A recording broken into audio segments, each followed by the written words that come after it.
ಎಲ್ರಿಗೂ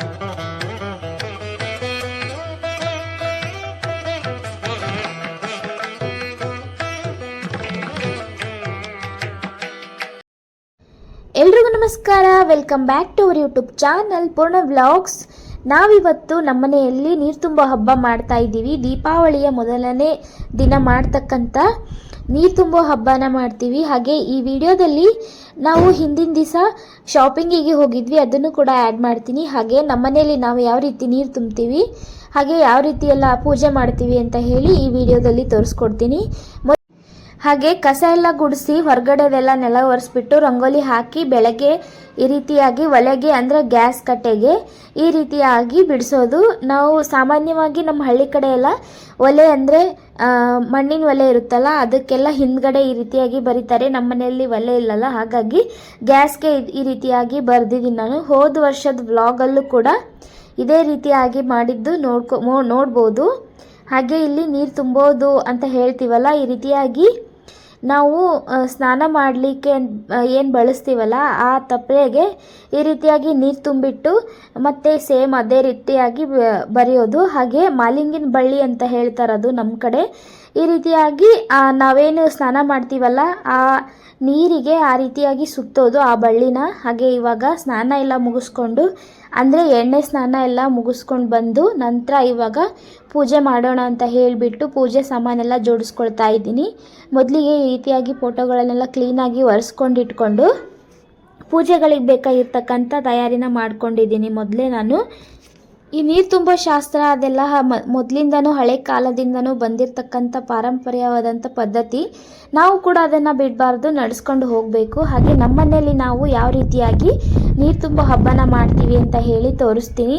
ವಿಡಿಯೋನ ಎಲ್ಲಿ ಸ್ಕಿಪ್ ಮಾಡದೆ ನೋಡಿ, ಹಾಗಾದರೆ ಗೊತ್ತಾಗುತ್ತೆ. ಹಾಗೆ ಮೊದಲಿಗೆ ಈ ರೀತಿಯಾಗಿ ನೀಟಾಗಿ ಜೋಡಿಸ್ಕೊಂಡಾದಮೇಲೆ ಫೋಟೋಗಳಿಗೆ ಈ ರೀತಿಯಾಗಿ ದೀಪ ಹಚ್ಕೊಳ್ತಾ ಇದ್ದೀನಿ. ಒಬ್ಬರು ಹೇಳಿದರು ದೀಪ ಹಚ್ಚಿಬಿಟ್ಟು ಪೂಜೆ ಮಾಡಬೇಕು ಅಂತ ಹೇಳಿ. ನಾನು ಪ್ರತಿಯೊಂದು ವಿಡಿಯೋದಲ್ಲೂ ನೋಡಿ ಬೇಕಿದ್ರೆ ಮೊದಲಿಗೆ ಪೂಜೆಗೆ ಮಾಡೋದಕ್ಕಿಂತ ಮುಂಚೆ ದೀಪ ಹಚ್ಚಿಬಿಟ್ಟೆ ನಾನು ಈ ರೀತಿಯಾಗಿ ಪೂಜೆ ಮಾಡೋದು. ಅಂದರೆ ಗಾಳಿ ಬಂದಿತ್ತು ಅಂತ ಹೇಳಿ ಹೋದ ವಿಡಿಯೋದಲ್ಲಿ ಲಾಸ್ಟಿಗೆ ದೀಪ ಹಚ್ಚಿದ್ದೆ. ಹಾಗೆ ಇವಾಗ ದೀಪ ಎಲ್ಲ ಹಚ್ಕೊಂಡ ನಂತರ ಕಳಶನ ಸ್ಥಾಪನೆ ಮಾಡ್ಕೊಳ್ತಾ ಇದ್ದೀನಿ. ಕಳಶಕ್ಕೂ ಸೇಮ್ ವಿಭೂತಿ ಅರಿಶಿಣ ಕುಂಕುಮ ಹಚ್ಚಿ ಈ ರೀತಿಯಾಗಿ ಕಳಶ ಸ್ಥಾಪನೆ ಮಾಡಿದ ನಂತರ ನಮ್ಮ ಮನೇಲಿ ಲಕ್ಷ್ಮೀ ಸೇರು ಅಂತ ಇತ್ತು. ವೆಂಕಟೇಶ್ವರ ಯಾರ ಮನೆಯಲ್ಲಿ ವೆಂಕಟೇಶ್ವರ ದೇವರು ಇರ್ತಾನಲ್ಲ ಆ ಮನೆಯಲ್ಲಿ ಲಕ್ಷ್ಮೀ ಸೇರು ಬಂದು ಕಾಮನ್ ಆಗಿರುತ್ತೆ. ನಾವು ಇದನ್ನು ದೀಪಾವಳಿ ಹಬ್ಬಕ್ಕೆ ಮಾತ್ರ ತೆಗೆದು ಲಕ್ಷ್ಮೀ ಸೇರನ್ನು ಬಳಸ್ತೀವಿ. ಯಾಕಂದರೆ ಲಕ್ಷ್ಮಿ ಕೂರಿಸ್ತೀವಲ್ಲ, ಅದಕ್ಕೋಸ್ಕರ ಲಕ್ಷ್ಮೀ ಸೇರನ್ನು ತೆಗೆದು ಪೂಜೆ ಮಾಡಿ ಅದ್ರ ತುಂಬ ಅಕ್ಕಿನ ಹಾಕಿಬಿಟ್ಟು 1 ರೂಪಾಯಿ ಕಾಯಿನಿಟ್ಟು ಪೂಜೆ ಮಾಡ್ತೀವಿ. ಹಾಗೆ ಇಲ್ಲಿ ನೋಡ್ತಾ ಇದ್ದೀರಲ್ಲ, ಮುಂದ್ಗಡೆ ಒಂದು ಈ ದೇವ್ರದ್ದು ಚಂಬು ಬರುತ್ತೆ, ಆ ಚರ್ಗಿಗೆ ನೀರು ತುಂಬಿಟ್ಟು ಫುಲ್ ನೀರು ತುಂಬಿ ಅದಕ್ಕೆ ಹೂವು ಹಾಕಿ ಅಕ್ಷತೆ ಕಾಳು ಹಾಕಿ ಅರಿಶಿಣ ಕುಂಕುಮ ಎಲ್ಲ ಹಾಕಿಬಿಟ್ಟು ಹಾಗೆ ಒಂದು ದೇವ್ರಿಗೂ ನಾವೇನು ತುಂಬಿಟ್ಟಿರ್ತೀವಲ್ಲ ಆ ಬಿಂದಿಗೆಗೆ ಒಂದು ಕೊರಳಿಗೆ ಏನು ಕಂಠ ಇರುತ್ತಲ್ಲ ಅದಕ್ಕೆ ಒಂದು ಹೂವು ಹಾಕಿಬಿಟ್ಟು ಕಟ್ಟಿಬಿಡಿ, ಕಂಕಣ ಕಟ್ಟಿ ಹಾಗೆ ಅದಕ್ಕೆ ಹೂವಿನ ಅಲಂಕಾರ ಎಲ್ಲ ಮಾಡ್ಕೋಬೋದು.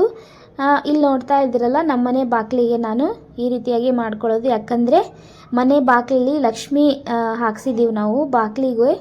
ಆ ಲಕ್ಷ್ಮೀ ದೇವಿನ ಯಾವಾಗಲೂ ಪೂಜೆ ಮಾಡಬೇಕು, ಹಾಗಿದ್ರೇ ಲಕ್ಷ್ಮಿ ನಮಗೆ ಒಲಿಯೋದು ಅಂತ ಹೇಳಿ ನಾನು ಪ್ರತಿ ಸಲ ಪೂಜೆ ಮಾಡಿದಾಗೂ ಕೂಡ ಈ ರೀತಿಯಾಗಿ ಬಾಗಿಲಿಗೆ ಪೂಜೆ ಮಾಡ್ಕೊಳ್ತೀನಿ.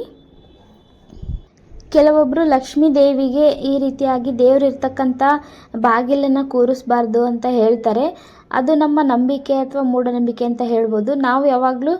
ನಾವು ಕೇಳಿಸಿದ್ವಿ ಯಾಕಂದರೆ ಮನೆಯಲ್ಲಿ ಏನಾದರೂ ನೆಗೆಟಿವಿಟಿ ಬರಬಾರ್ದು ಅಂದರೆ ರಾತ್ರಿ ಹೊತ್ತಲ್ಲಿ ಅಥವಾ ಹಗಲು ಹೊತ್ತಲ್ಲಿ ಈ ರೀತಿಯಾಗಿ ದೇವ್ರು ಇರ್ತಕ್ಕಂಥ ಬಾಗಿಲು ಒಳ್ಳೇದು ಅಂತಲೇ ಹೇಳ್ಬೋದು. ಹಾಗೆ ನಾವು ಕೇಳಿಸಿ ಅಂದರೆ ಭಟ್ರ ಹತ್ರ ಎಲ್ಲ ಕೇಳಿಸಿನೇ ತೊಗೊಂಡಿದ್ದು. ಅವರು ದೇವರು ಇದ್ದರೆ ಒಳ್ಳೆಯದು ಅಂತ ಹೇಳಿದಕ್ಕೇ ನಾವು ಈ ರೀತಿಯಾಗಿ ದೇವ್ರದ್ದು ಇರ್ತಕ್ಕಂಥ ಒಂದು ಬಾಗಿಲನ್ನ ತೊಗೊಂಡ್ವಿ. ಹಾಗೆ ಇಲ್ಲಿ ನೋಡ್ತಾ ಇದ್ದೀರಲ್ಲ, ಹೊಸ್ತಿಲಿಗೆ ಈ ರೀತಿಯಾಗಿ ಪೂಜೆ ಮಾಡ್ಕೊಳ್ತಾ ಇದ್ದೀನಿ ನಾನು ಹಾಕಿರ್ತಕ್ಕಂಥ ರಂಗೋಲಿ ಎಲ್ಲ ಇನ್ಸ್ಟಾಗ್ರಾಮ್ ಪೇಜಲ್ಲಿ ಶೇರ್ ಮಾಡಿದ್ದೆ. ಅದ್ರ ಲಿಂಕ್ ಬೇಕಿದ್ರೆ ಕೊಡ್ತೀನಿ, ಒಂದು ಸಲ ಹೋಗಿ ವಿಡಿಯೋನ ಚೆಕ್ ಮಾಡಿ. ಹಾಗೆ ಇಲ್ಲಿ ಹೊಸ್ತಿಲು ಪೂಜೆ ಎಲ್ಲ ಮುಗಿಸಿದ ನಂತರ ತುಳಸಿ ಪೂಜೆನೂ ಮಾಡಿಬಿಟ್ಟು ನಾವು ಇವತ್ತು ನೀರು ತುಂಬೋ ಹಬ್ಬ ಅಂತ ಮಾಡ್ತೀವಲ್ಲ, ಮೇನ್ ನೀರು ಬರೋದೆಲ್ಲಿ, ನೆಲ್ಲಿಲಿ. ಹಾಗಾಗಿ ನೆಲ್ಲಿನೂ ಕೂಡ ನಾನು ಪೂಜೆ ಮಾಡ್ಕೋಬೇಕು. ಅದನ್ನು ಕೂಡ ಪೂಜೆ ಮಾಡೋದು ತೋರಿಸ್ತೀನಿ. ಇವಾಗ ಹೊಸ್ತಿಲು ಪೂಜೆ ಹಾಗೆ ತುಳಸಿ ಪೂಜೆನ ಮುಗಿಸಿದ ನಂತರ ನೆಕ್ಸ್ಟ್ ಬಂದು ನೆಲ್ಲಿ ಪೂಜೆನ ಮಾಡಲಿಕ್ಕೆ, ಅಂದರೆ ಗಂಗಮ್ಮನ ಪೂಜೆ ಮಾಡೋಕ್ಕೆ ಅಂತ ಹೇಳಿ ಮನೆ ಒಳಗಡೆ ಹೋಗ್ತೀನಿ. ಇವಾಗ ನೋಡ್ತಾ ಇದ್ದೀರಲ್ಲ, ಈ ರೀತಿಯಾಗಿ ನಾವು ಪ್ರತಿನಿತ್ಯ ಬಳಸ್ತಕ್ಕಂಥ ನೆಲ್ಲಿನ, ಅಂದರೆ ನೀರಿನ ಟ್ಯಾಪ್ ಏನಿರುತ್ತೆ, ವಾಟರ್ ಟ್ಯಾಪ್ ಇರುತ್ತಲ್ಲ, ಅದಕ್ಕೂ ಕೂಡ ಒಂದ್ಸಲ ಕ್ಲೀನಾಗಿ ತೊಳೆದು ಅರಿಶಿಣ ಕುಂಕುಮ ವಿಭೂತಿನ ಹಚ್ಚಿಬಿಟ್ಟು, ಹಾಗೆ ಇಲ್ಲಿ ನಾವೇನು ನೆಲ್ಲಿಗೂ ಕೂಡ ಹೂವಿಂದ ಮಾಡಿರ್ತಕ್ಕಂಥ ಕಂಕಣನ ಕಟ್ತಾ ಇದ್ದೀನಿ ನಾನು. ದೀಪಾವಳಿ ಹಬ್ಬದ ವಿಶೇಷತೆ ಏನಪ್ಪ ಅಂದರೆ, ನಾವು ನಮ್ಮ ಹಳ್ಳಿ ಸೈಡ್ ತುಂಬ ಚೆನ್ನಾಗಿ ಮಾಡ್ತಾರೆ. ಹಟ್ಟಿ ಲಕ್ಕವನ್ನು ಕೂರಿಸ್ತಾರೆ. ಹಾಗೆ ನಾವು ಅಮಾವಾಸ್ಯೆ ದಿನ ಏನು ಲಕ್ಷ್ಮಿ ಕೂರಿಸ್ತೀವಲ್ಲ, ಮಾರನೇ ದಿನ ಹಟ್ಟಿ ಲಕ್ಕವ ಅಂತ ಹೇಳಿ ಕೂರಿಸ್ತೀವಿ. ಅದು ವಿಡಿಯೋ ಕೂಡ ಶೇರ್ ಮಾಡ್ತೀನಿ. ಹೋದ ವರ್ಷ ಮಾಡಿದ್ದೆ, ಬಟ್ ಈ ರೀತಿಯಾಗಿ ವಾಯ್ಸ್ ಓವರ್ ಎಲ್ಲ ಏನೂ ಕೊಟ್ಟಿರಲಿಲ್ಲ, ಹಾಗೆ ಶೂಟ್ ಮಾಡಿಬಿಟ್ಟು ಹಾಕಿದ್ದೆ. ಇವಾಗ ಕಂಪ್ಲೀಟಾಗಿ ಮನೆಯಲ್ಲಿ ಪೂಜೆ ಮಾಡಿಕೊಂಡು ಉದ್ದಿನ ಕಡ್ಡಿ ಎಲ್ಲ ಬೆಳಗ್ಬಿಟ್ಟು ಮಂಗಳಾರತಿನೆಲ್ಲ ಮಾಡಿಕೊಂಡು ದೇವರಿಗೆ ಪೂಜೆ ಮಾಡ್ತಾ ಇದ್ದೀನಿ. ನಂಗೆ ದೀಪಾವಳಿ ಹಬ್ಬ ಬಂದ ತಕ್ಷಣ ನೆನಪಾಗೋದಂದರೆ, ಮನೇಲಿ ನಾವು ಎತ್ತಿನ ಹೆಜ್ಜೆ ಅಂತ ಹೇಳಿ ಇಡ್ತಿದ್ವಿ. ಆವಾಗ ಹಳ್ಳೀಲಿ ಇರ್ತಿದ್ವಲ್ಲ, ಹೊರಗಡೆ ಇಂದ ಬರ್ತಾ ಸುಣ್ಣದ ಇದು ನೀರು ಕಲಿಸ್ಕೊಂಡು ಕೈ ಎದ್ಬಿಟ್ಟು ಎತ್ತಿನ ಹೆಜ್ಜೆ ಅಂತ ಹೇಳಿ ಮಾಡ್ತಿದ್ವಿ. ಇವಾಗ ಅದೇನಾಗಿದೆ, ಎತ್ತಿನ ಹೆಜ್ಜೆ ಹೋಗಿ ಲಕ್ಷ್ಮಿ ಹೆಜ್ಜೆಯಾಗಿ ಕನ್ವರ್ಟ್ ಮಾಡ್ಕೊಂಡ್ಬಿಟ್ಟಿದ್ದಾರೆ ಎಲ್ಲರೂ. ಆದರೆ ನಾವು ಮನೇಲಿ ಎತ್ತಿನ ಹೆಜ್ಜೆ ಅಂತ ಹೇಳಿಬಿಟ್ಟೆ ಮಾಡ್ತೀವಿ. ಯಾಕಂದರೆ ಇದು ಬಂದು ರೈತರ ಹಬ್ಬ ಆಗಿದೆ ಅಲ್ವಾ. ಹಾಗಾಗಿ ಹಟ್ಟಿ ಲಕ್ಕವನ್ನು ಇಟ್ಟ ದಿನ ಮನೆಗೆ ಲಕ್ಷ್ಮಿ ಬಂದ ರೀತಿನೇ ಅಂತ ಅದ್ರ ಜೊತೆಗೆ ಈ ರೀತಿಯಾಗಿ ಎತ್ತಿನ ಹೆಜ್ಜೆ ಅಂತ ಹೇಳಿ ಇಡ್ತಾರೆ. ನಾವು ನಾಳೆ ಅಂದರೆ ಮಂಗಳವಾರ ಬಂದು ಲಕ್ಷ್ಮಿನ ಕೂರಿಸ್ತೀವಿ. ಅದನ್ನು ವಿಡಿಯೋ ಕೂಡ ಶೇರ್ ಮಾಡ್ತೀನಿ. ಹಾಗೆ ಎಲ್ಲ ಪೂಜೆ ಆದ ನಂತರ ಹೊರಗಡೆ ಬಂದು ಇವಾಗ ಹೊಸ್ತಿಲಿಗೆ ಉದ್ದಿನ ಕಡ್ಡಿ ಎಲ್ಲ ಬೆಳಗ್ಬಿಟ್ಟು, ಹಾಗೆ ಮತ್ತೆ ಒಳಗಡೆ ಹೋಗಿ ದೇವ್ರಿಗೆ ಇನ್ನೊಂದು ಸಲ ಎಲ್ಲ ಉದ್ದಿನ ಕಡ್ಡಿ ಎಲ್ಲ ಬೆಳಗಿ ಪೂಜೆ ಮಾಡ್ಕೊಂಡಿದ್ದೀನಿ. ನಮ್ಮ ಮನೆಯಲ್ಲಿ ಮಾಡಿರ್ತಕ್ಕಂಥ ನೀರು ತುಂಬೋ ಹಬ್ಬ ನಿಮಗೇನಾದರೂ ಸ್ವಲ್ಪನಾದರೂ ಇಷ್ಟ ಆದರೆ ಪ್ಲೀಸ್ ಒಂದು ಲೈಕ್ ಕೊಡಿ. ಹಾಗೆ ನನ್ನ ಚಾನಲ್ನ ಸಬ್ಸ್ಕ್ರೈಬ್ ಮಾಡ್ಕೊಳ್ಳಿ. ಹಾಗೆ ನಿಮ್ಮ ಫ್ರೆಂಡ್ಸ್ ಆ್ಯಂಡ್ ಫ್ಯಾಮಿಲಿಗೂ ಕೂಡ ಶೇರ್ ಮಾಡಿ ಅಂತ ಹೇಳ್ತಾ ಮುಂದಿನ ವ್ಲಾಗಲ್ಲಿ ಮತ್ತೆ ಸಿಗ್ತೀನಿ. ಅಲ್ಲಿವರೆಗೂ ನಮಸ್ಕಾರ. ನೋಡ್ತಾ ಇದ್ದೀರಲ್ಲ ನಮ್ಮನೆ ಯಾವ ರೀತಿ ಪಳ ಅಂತ ಹೊಳಿತಿದೆ ಅಂತ ಹೇಳಿ. ತುಂಬ ಚೆನ್ನಾಗಿ ಕಾಣಿಸ್ತಾ ಇದೆ ಇವತ್ತು.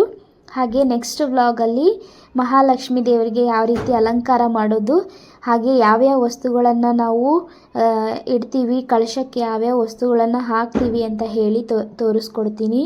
ಹಾಗೆ ಈ ವಿಡಿಯೋ ಇಷ್ಟ ಆದರೆ ಪ್ಲೀಸ್ ಒಂದು ಲೈಕ್ ಕೊಡಿ, ನಿಮ್ಮ ಫ್ರೆಂಡ್ಸ್ ಆ್ಯಂಡ್ ಫ್ಯಾಮಿಲಿಗೆ ಶೇರ್ ಮಾಡಿ ಅಂತ ಹೇಳ್ತಾ ಮತ್ತೆ ಸಿಗ್ತೀನಿ ಮುಂದಿನ ವ್ಲಾಗಲ್ಲಿ. ಅಲ್ಲಿವರೆಗೂ ನಮಸ್ಕಾರ.